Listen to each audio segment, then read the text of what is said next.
I'm Renee Kemble and I'm from the Gowrie SA. I'm the educational leader for the infant toddler programs and I've been working in early childhood for 20 years almost.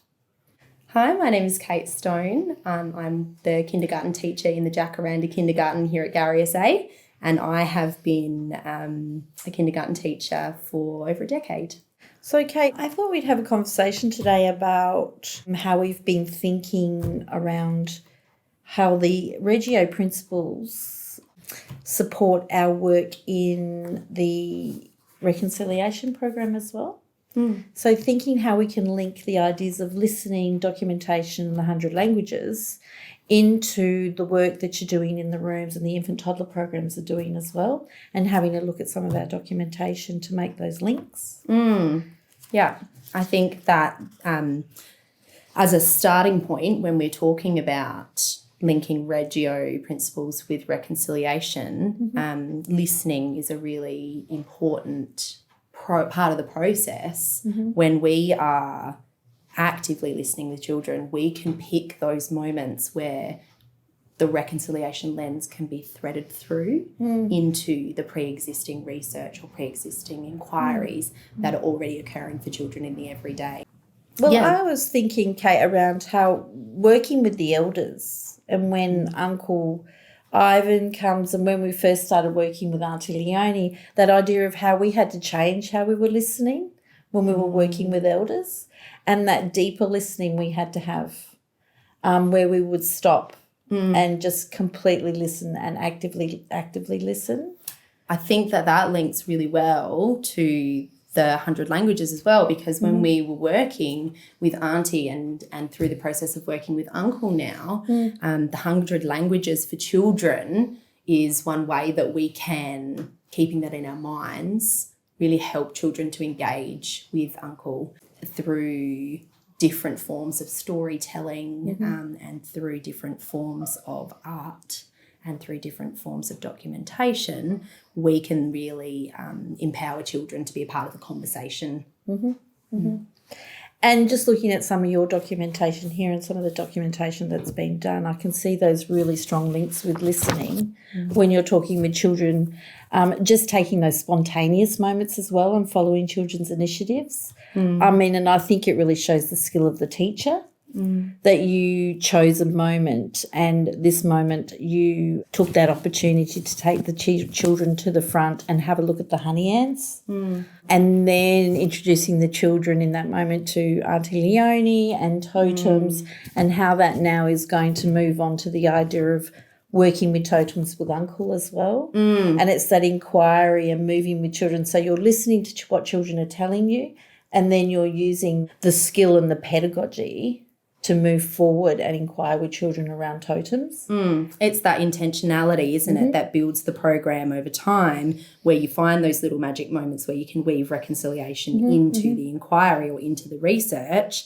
That then allows us to build in the intentionality to continue those threads and strengthen them over time. Yeah, and choosing the right things too. I mean, we have lots of lovely moments with children, but it's when you see that link, this really links to us going to bush kindy, this really links to the work with Uncle Ivan, and I'm going to move with this opportunity with the honey ants and totems. Yeah, and capitalising as well on some of those pre-existing interests for children in, we've extended the honey ant line of inquiry from bush kindy, but then woven it back into our literacy focus around storytelling, which then in itself gives back to that reconciliation focus of empowering children to be a part of Voice Treaty Truth and do that through storytelling.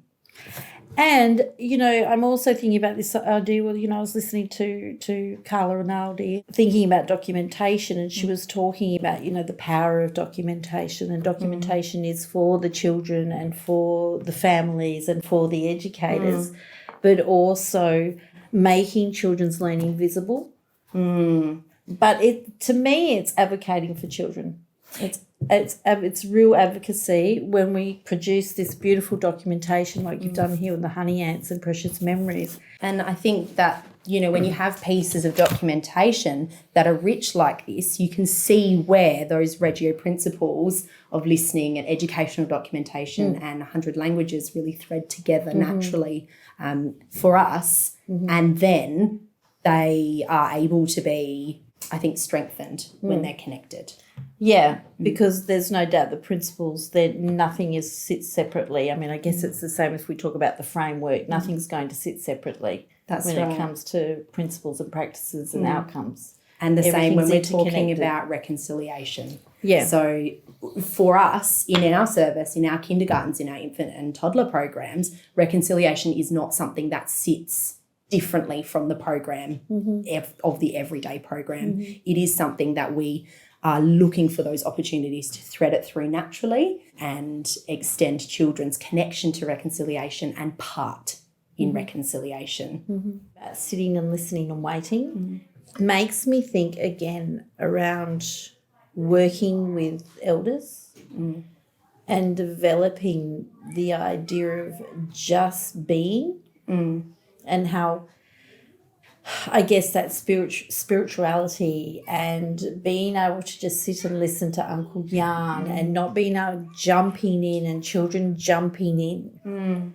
It's the idea of just sitting, listening and talking sometimes, just talking, not having an agenda on your talking either, which I find really happens when we're with elders and especially when we started our work with Auntie Leonie years ago.